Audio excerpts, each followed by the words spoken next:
Speaking about just miraculous things, how do your automation tools work so well? Most often you hear about tools that work, but then in the real world conditions, they don't stick the landing. So how do you do it where others stumble?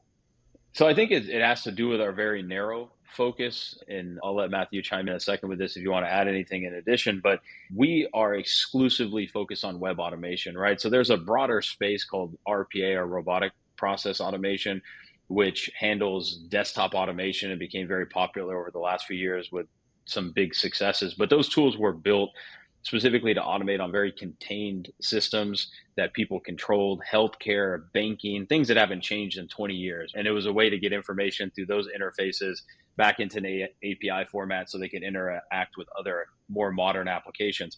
The reality is when you go out onto the web, you just run into a whole slew of different challenges, as you mentioned in the intro.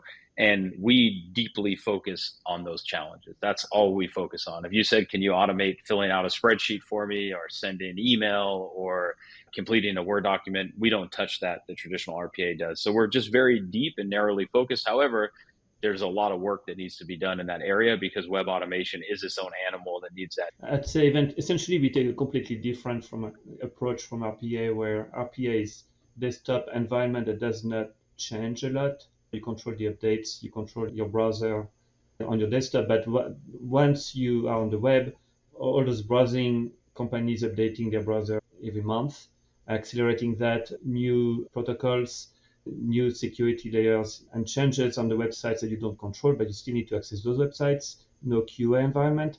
So the approach that we must take in that case is looking at it like a human would, as opposed to a programmer or script would.